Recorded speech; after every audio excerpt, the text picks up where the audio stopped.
মহকুমা হাসপাতালে চিকিৎসাধীন এক রোগীর হাসপাতালের ছাদ থেকে পড়ে গিয়ে মৃত্যু।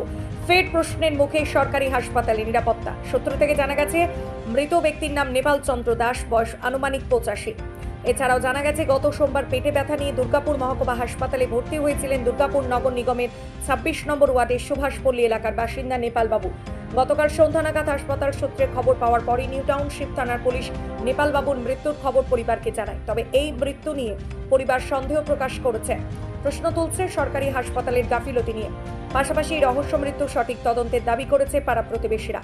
তবে দুর্গাপুর মহকুমা হাসপাতালের সুপার চিকিৎসক বিমান মণ্ডলের ফোনে প্রতিক্রিয়া, চিকিৎসাধীন থাকা অবস্থার সময় থেকে মৃতের পরিবারকে খুঁজেও পায়নি। তবে সরকারি হাসপাতালের নিরাপত্তা নিয়ে প্রশ্ন তুলছেন বিরোধীরা। এই বিষয়ে শাসক দলের প্রাক্তন পুরপিতার প্রতিক্রিয়া, সরকারি হাসপাতালের মধ্যে যা ঘটেছে তা তদন্তের প্রয়োজন, কিন্তু বিরোধীদের এটা নিয়ে রাজনীতি করাটা উচিত নয়। এরপরে বিরোধীদের প্রশ্ন, সরকারি হাসপাতালে এত সিসিটিভি থাকার পরেও এক বৃদ্ধ কিভাবে হাসপাতালের ছাদে উঠে গেল। এসেছিলাম আমার শ্বশুর মশাইকে, আমি এখন কি করে এরকম হলো, আমাকে বলল যে আপনার শ্বশুর মশাই ছাদের থেকে পড়ে গিয়ে মারা গেছে, তাই বললো ছিল।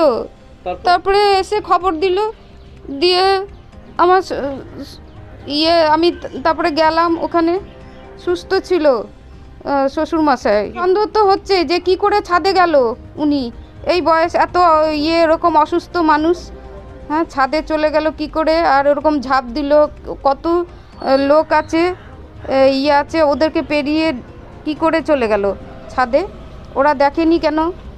হাসপাতালে কত সিকিউরিটি আছে, গার্ড আছে, তারপরে আমি আয়া রেখে এসেছিলাম, সিসিটিভি আছে, কিছু তো রহস্য আছে, সেই রহস্য খুঁজে বার করতে হবে। এখন কি করে মারা গেল উনি, এরকম ছাদে চলে গেল কেন?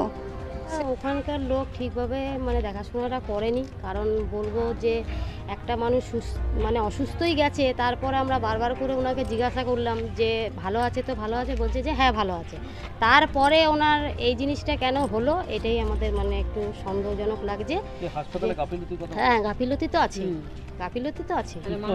হ্যাঁ সুস্থ হয়ে গেছিল, কারণ আমরা বারবার করে ওনাকে জিজ্ঞাসা করছি যে উনি সুস্থ তো, সুস্থ বলছে হ্যাঁ সুস্থ, অনেকটাই রিকভার করেছে।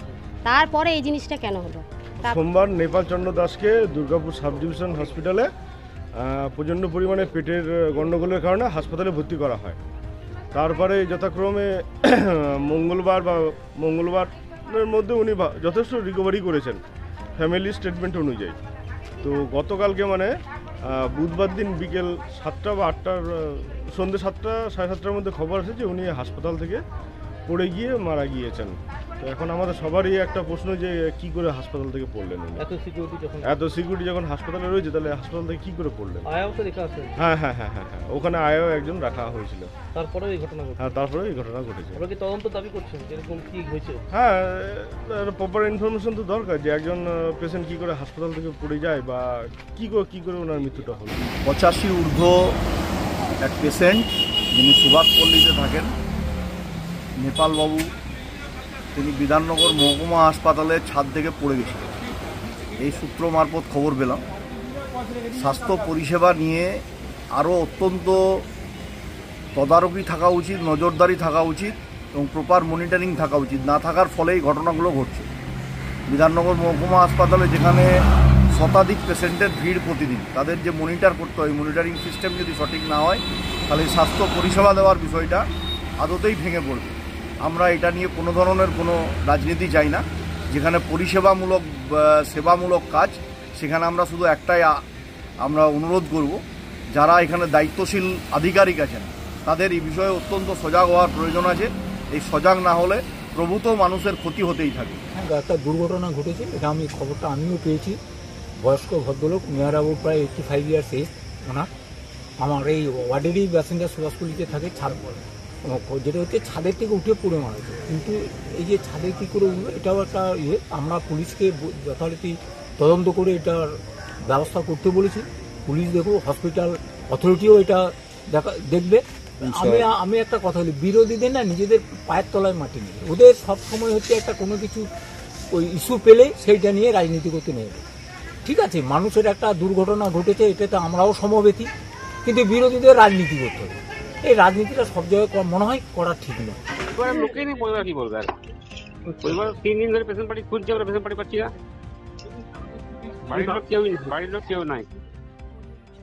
আপনারা জানলেন কি, মানে আপনার থেকে? আমরা জানি না, আমরাই দূরে আমাদের ছেলে দেখতে হলো ঝাঁপ দিচ্ছে করে এই কি বলে, আমরাই তো দেখলাম যে ঝাঁপ দিতে দিত। আমার ছেলেগুলো দৌড়ে গেল, বাইরে গিয়ে ধরার চেষ্টা করলো, ও ঝাঁপ দেবেই। কত ভয় দেখিয়ে এমন ছাদে উঠে লাফাচ্ছে না। নিচে তো সবাই দাঁড়িয়ে ছিল, নিচে সবাই দাঁড়িয়েছে, উপর সবাই চলে গেছে, কিন্তু আর 1 মিনিটের জন্য